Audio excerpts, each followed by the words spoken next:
Hello, everyone. I'm Perry Nemiroff, senior producer at Collider, and I am beyond thrilled to be here right now moderating this conversation in celebration of the 10th anniversary of the Hunger Games movie that I am full-blown obsessed with, a franchise I'm full-blown obsessed with.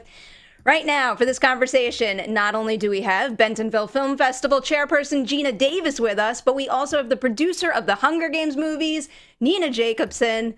Hello, I am so happy to be talking about this with you both right now. It is a very exciting time. Thank you. It is exciting for me too.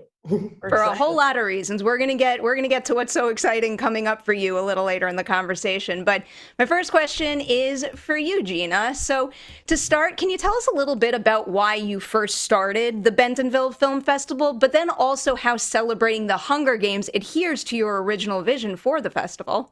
Right. Well, I had an institute that studies gender in media on screen, and that was going along very successfully. But I realized, that there's behind the camera too that's equally important. So this festival celebrates both, and it's really been incredibly successful, actually, boosting underrepresentation. So the reason it's so fabulous that Hunger Games is playing, because it's the perfect movie for BFF. People could use the Hunger Games as a roadmap to making films, making inclusive films, both in front of and behind the camera.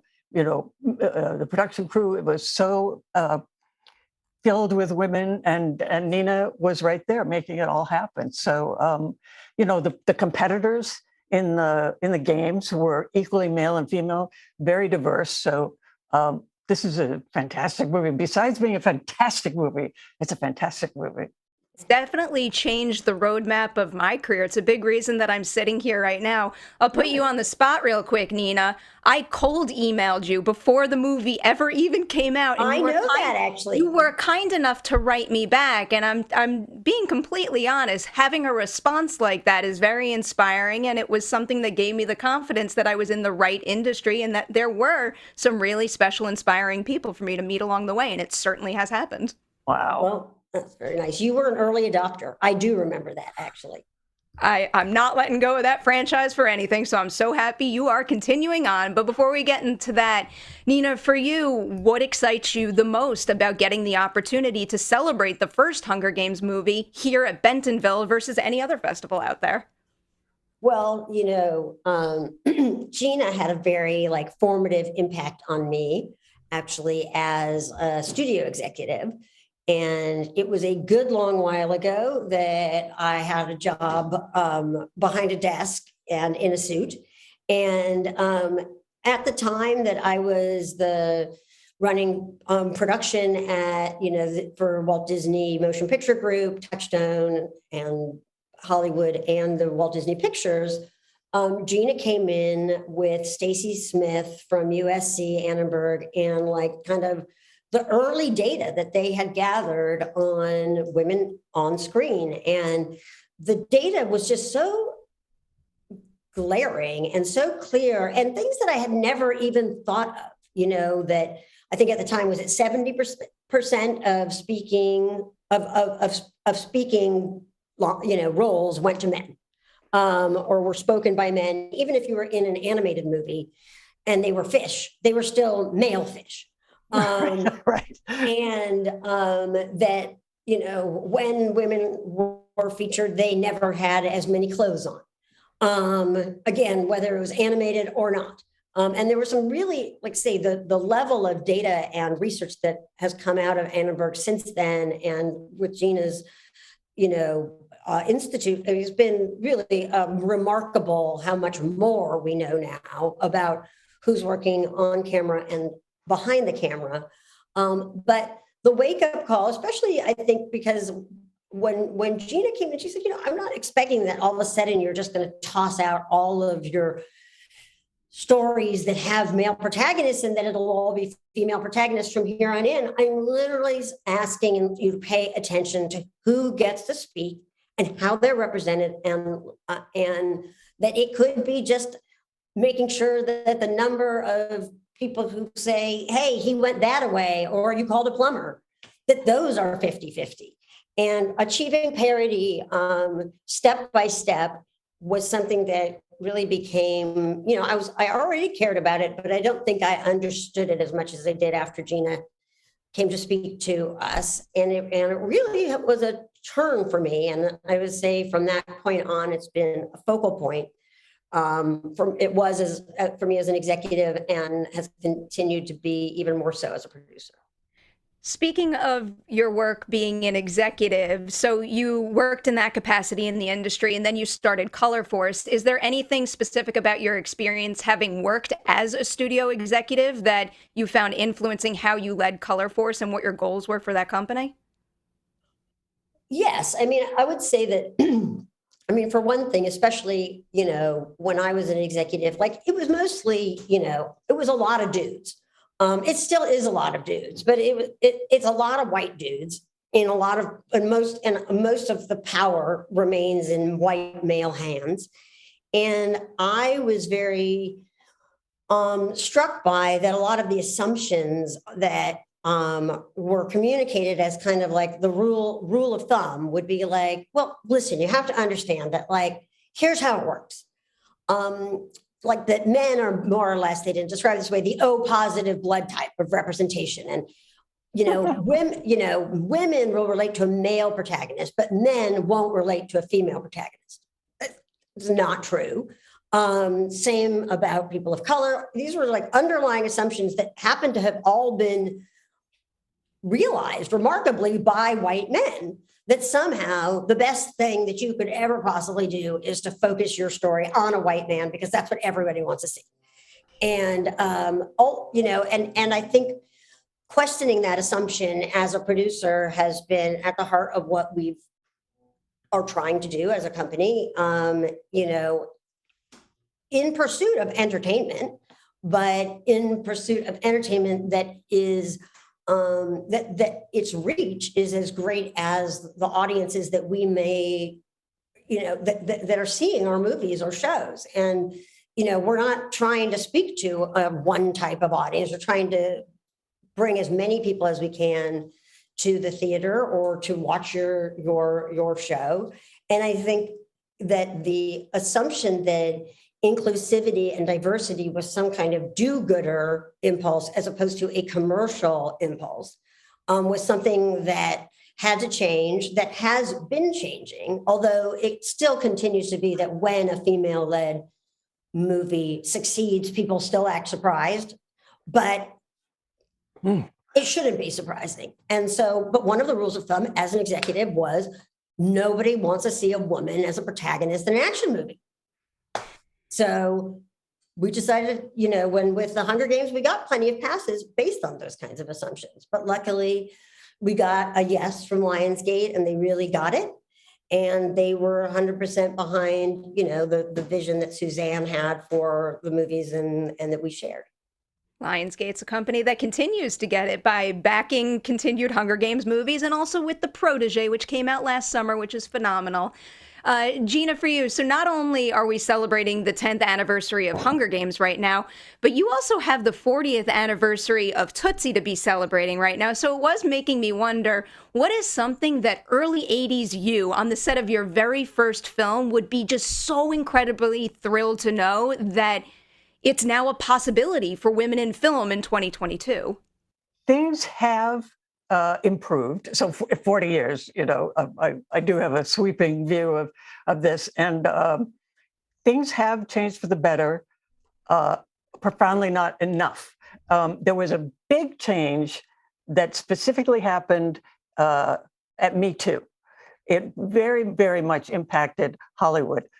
Suddenly, no meetings alone with somebody, no meetings in hotels, one wonderful thing was if you found out you were making less than your male co-star, you can say it in public and not be, we always assume they'll just get somebody else, and now you can rectify that pretty much. So that was like a step instead of a glide, but we're gliding there. The percentage of female directors is still abysmal. But on screen, our research shows when we first started out 18 years ago, the percentage of lead characters in movies made for kids that were women was 11%. And just last year, our research showed that we've reached 50-50. So, and also for kids' television shows, we've reached 50-50 for the lead characters. The world still needs some work, but it's very exciting to be able to measure progress. You changed the game, honestly. I think that very, very few people can measure their impact in the way that you can. I think that's Thank very, you. very true.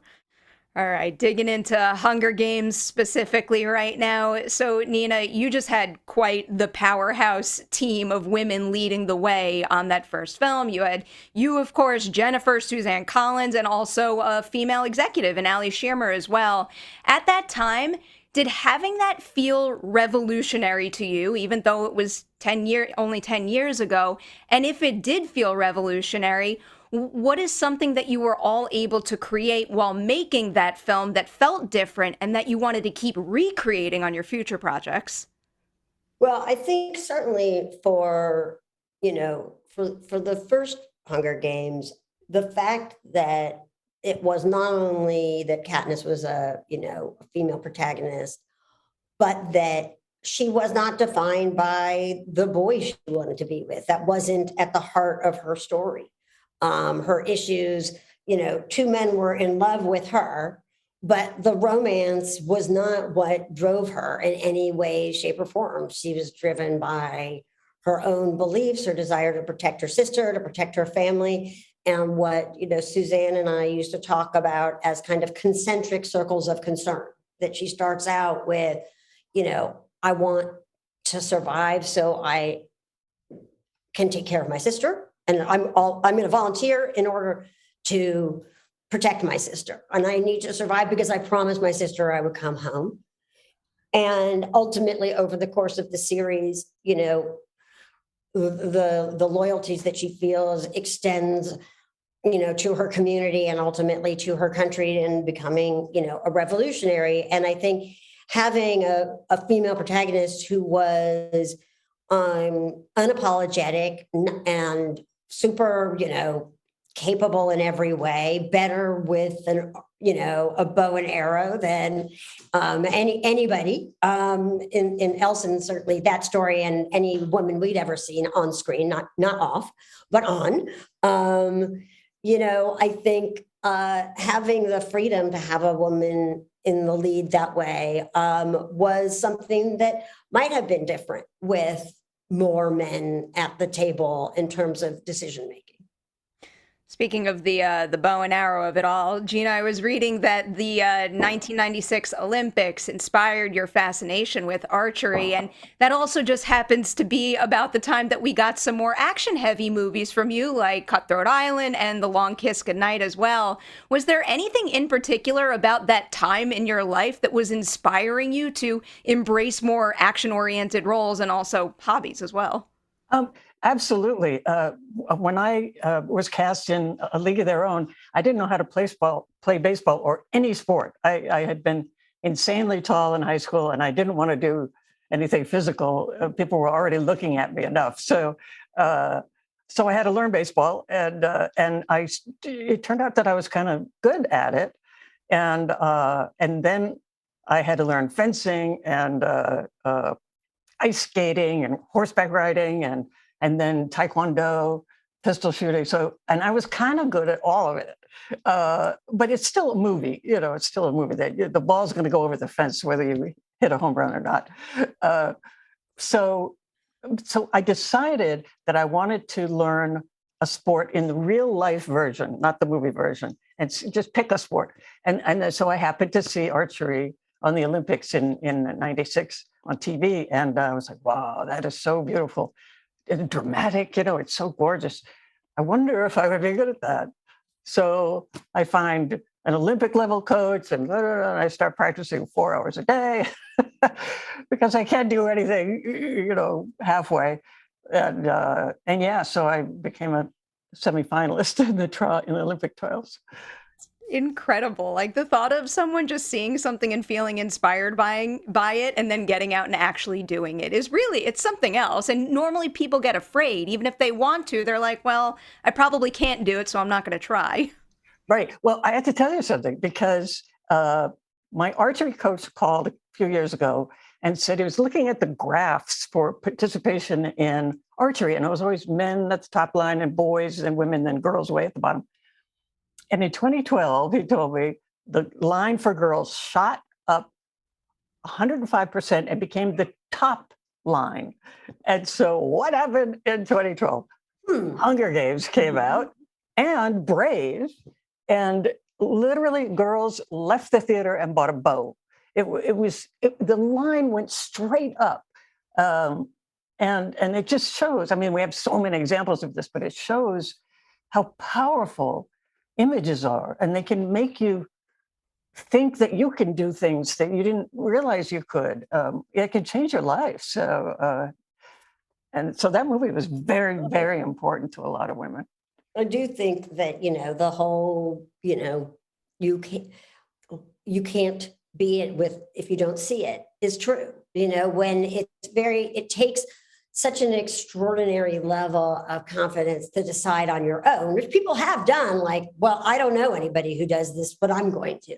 But when you see somebody who you admire doing something and you see someone who looks like you or who has at least is your gender or is your gender and your race, I think, or in the case of something like Pose, to see, all of these like aspirational, incredibly glamorous, cool, complex, dimensional trans characters. If you haven't ever seen someone like you up there, it's really hard to imagine that you might have a future like that. But when you do see it, it's a game changer. Pose is another phenomenal title to drop right now. To spin that around personally for both of you, have you ever seen something in a movie that inspired you to get out there and try something new? I know you have it with the Olympics, Geena, but is there anything that's ever happened in a movie to a character that actually inspired you to do something in real life?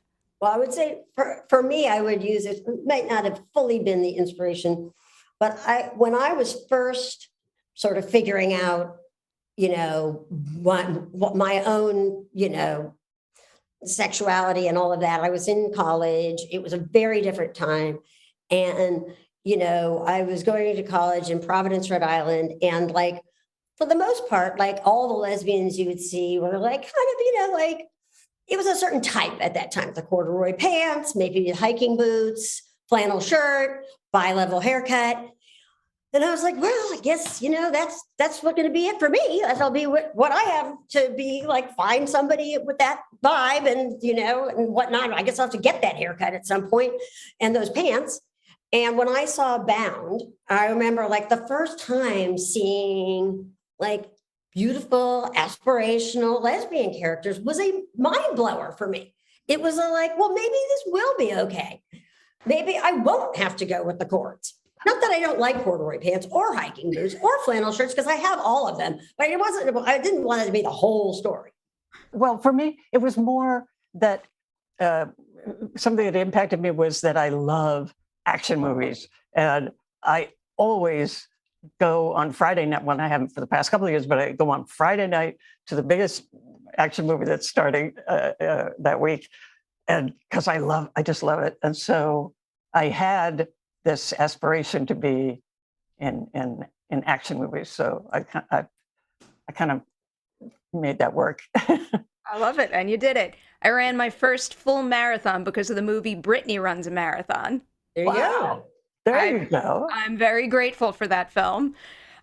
Nina, I'm curious because with Hunger Games, it is just such a phenomenal success on so many levels. And of course, it was based on a hugely popular book, but there's so many book-to-film adaptations out there that do not have quite the spark that the Hunger Games movie did. So at what point in the process did you say to yourself with confidence, like, wow, like we don't just have something that's really solid, but we have a really great film that could be a long-term game changer for the industry here? Well, I think when you do this long enough, you don't ever really you don't believe your movie is really going to go into production until the day that you're sitting on set, and, or racing to get there for call. And then you're like, well, I guess it's really happening now.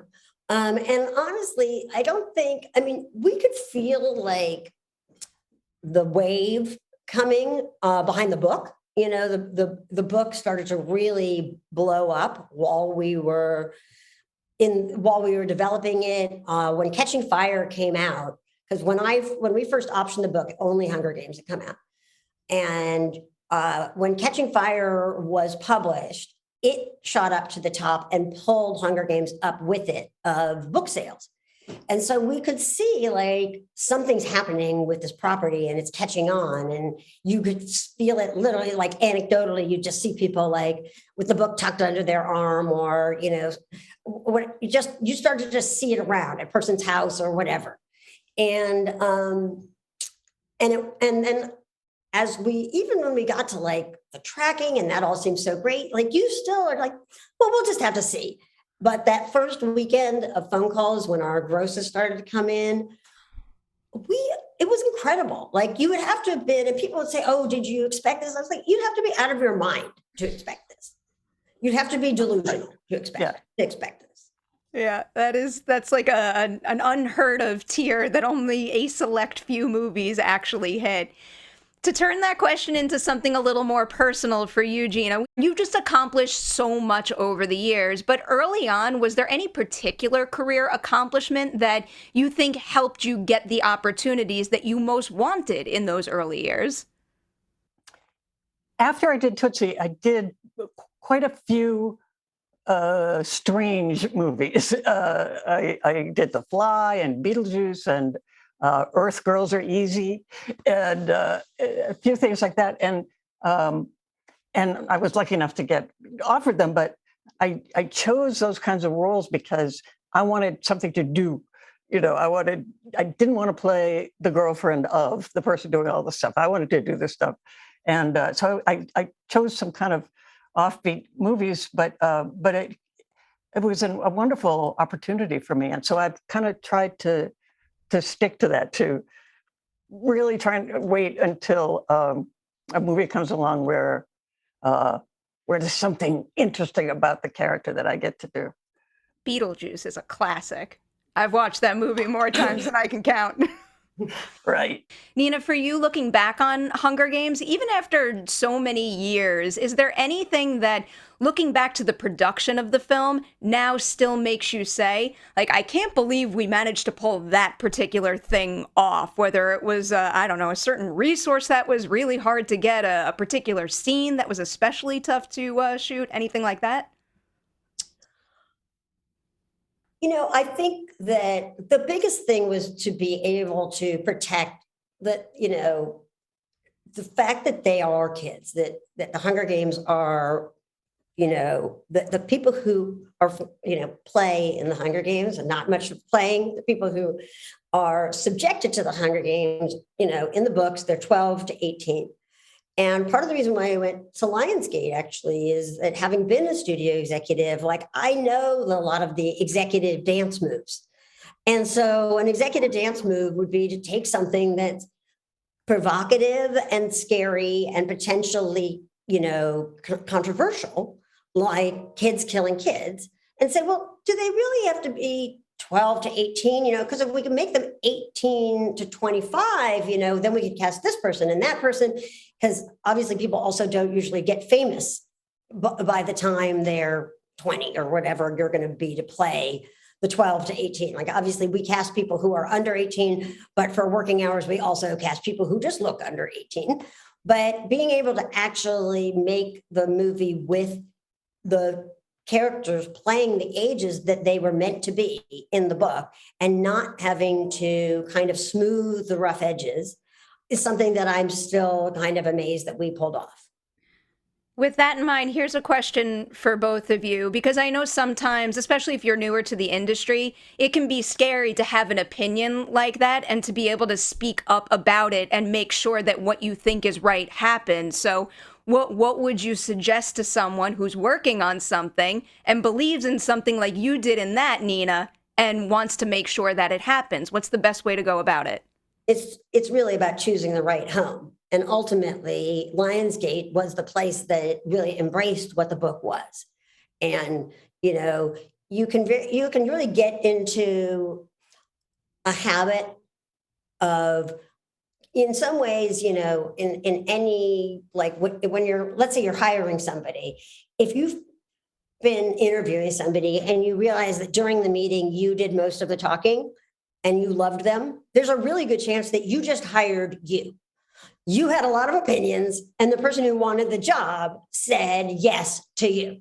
And so now you hire the person, but you actually didn't hire them. You hired you. Now you'll find out what they really think. And so it's the same thing when you're selling a movie. I know how I feel. I know what I believe is important, but you really want to listen to your buyer, and you want to certainly say what matters to you. And then you really want to listen to what they have to say about it. Because when someone wants it, they will tell you what you want to hear, which is why it's important not to like script it for them, because it's really easy to pare it back to you. But for Lionsgate, I really felt that they had the nerve to do it. They had the audacity to do it. They had courage to let it be what we wanted it to be, which was a faithful adaptation where Peeta was named Peeta and not Peter.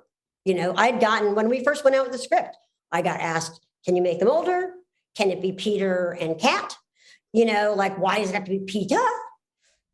Katniss? Just the smoothing of the edges, and Lionsgate was really interested in the unsmooth version. And so I think a lot of that is about choosing the right place and choosing the right partners and really listening and letting people tell you who they are, instead of listening to yourself. That so much. How about for you, Geena? Is there an example of a time where you stepped up and you voiced your opinion on something, and that thing is better off because you had done that? Now we could see it on screen in one of your projects. Well, I'm not going to point out a particular thing, but I've always been the kind of person who starts every sentence with, I don't know what you'll think about this. It's probably a really stupid idea. Maybe I shouldn't say it, but what do you think? And so a lot of my early career was like that. And then I got to work with Susan Sarandon, who is not like that at all. But everybody loves her. She's great. So much fun to work with. But she just says what she thinks. Maybe, how about we cut this line? I'd like to cut this line. I'd like to shoot it over there. I'd like to blah, blah. And everybody's like, okay, fine. And I was like, I didn't know women could be like that. And so I tried to become much more like her. I try every day to become more like that. But there was one that was it was no threat to suggest this change. But when we were going to do Stuart Little 2, I suggested that we add a baby that's female, just to get more, females in there. And they liked that, and we did that. But there was a movie where I wanted a scene to be changed. I said, I'm not going to do this movie. I love it, but I'm not going to do it unless we change this one scene. And everybody said, absolutely. Oh, of course. Yes. And agreed with what I wanted to do. And I was too dumb to tell my agent about this. It wasn't in my contract. And when it came, I kept waiting for the rewrite. And when it came time to shoot that scene, they said, we're sorry, the writer tried, but he just couldn't make that change. So we're not going to do it. And so I said, I can't shoot it that way. And they were like, what? And they said, well, we'll shoot it both ways. And I said, can't do that either, because they just use the other one. And it was terrifying. I was literally, and well, we're going to call rap if you don't do it. I can't, I'm sorry. Okay, rap. And it was scary as hell, but they were very angry and upset, but they did end up rewriting it, and we shot it the way I wanted it. So it takes a lot of courage. It takes a lot of courage for women to say no. In situations where all people are looking to you, it's very hard to hold your ground. I did have one other thing I remembered, which is that there was a lot of momentum in the development phase for the idea of the first Hunger Games that Gale didn't have enough to do. And what if he came to the Capitol and was trying to do things in the Capitol to help Katniss in the games? And I hated that idea. And I was super vocal about hating it. But there was enough enthusiasm for it around me that like I was very clear that I hated it. But if people wanted to try it, because even Suzanne was more receptive to the idea than I was. And I'm like, well, she's the author. If I'm just being defiant and she's willing to try it, that's not like the best, reflection on me and my receptivity to new ideas. So we tried it. I still hated it. Luckily, other people finally also hated it and we didn't do it. But I felt so strongly like that is not this story. She does not need Gale in the Capitol. She's going to do just fine in the arena on her own. She does not need his help. Instincts are on point, and I'm glad the movie is how it is now. I obviously have to ask about looking forward. With this franchise, of course, the Ballad of Songbirds and Snakes is going to happen. We're going to get more Hunger Games. Is there anything in particular that you're really excited to be able to do on that new film that is only possible because of how the Hunger Games films that came before it changed this industry? I would say, again, credit goes to Suzanne. She writes really compelling and complex books that have big ideas underneath them and yet really sticky and compelling, character drama, character conflict, and character stakes, that keep you glued, whether it's to the pages of her book or hopefully to your seat in the theater. And I think, being able to continue to like really respect those books, respect her work and the themes she's taking on, which are very different in this movie.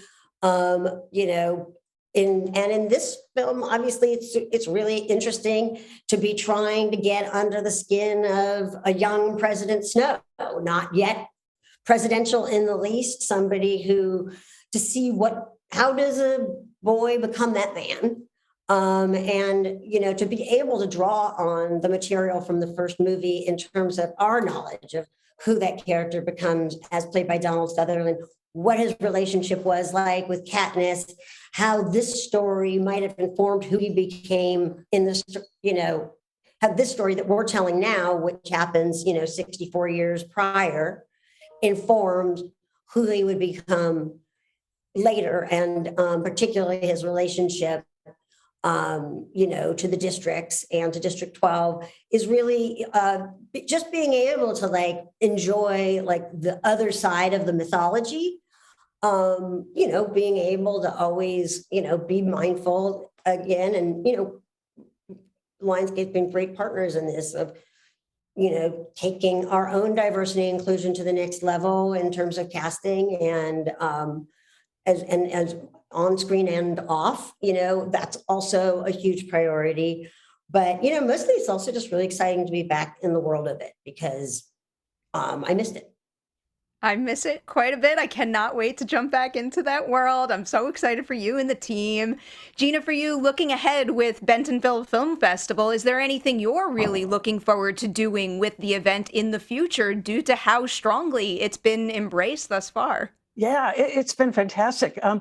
Well, one thing is that we have 10,000 plus alumni artists coming through that have come through, and we maintain contact with all of them, work together with them so that we can make a big impact on the industry. So basically, we've created an inclusive community of artists that we want to help people get their second film.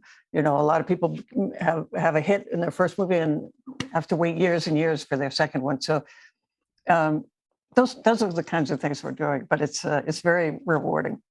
I love to hear it. We have to wind this down, but I want to thank you both for your time today and huge congratulations on everything you accomplished. And thank you for accomplishing all that so you can inspire so many other women in this business because you both most certainly have that effect on a lot of people out there. So, congratulations and thank you.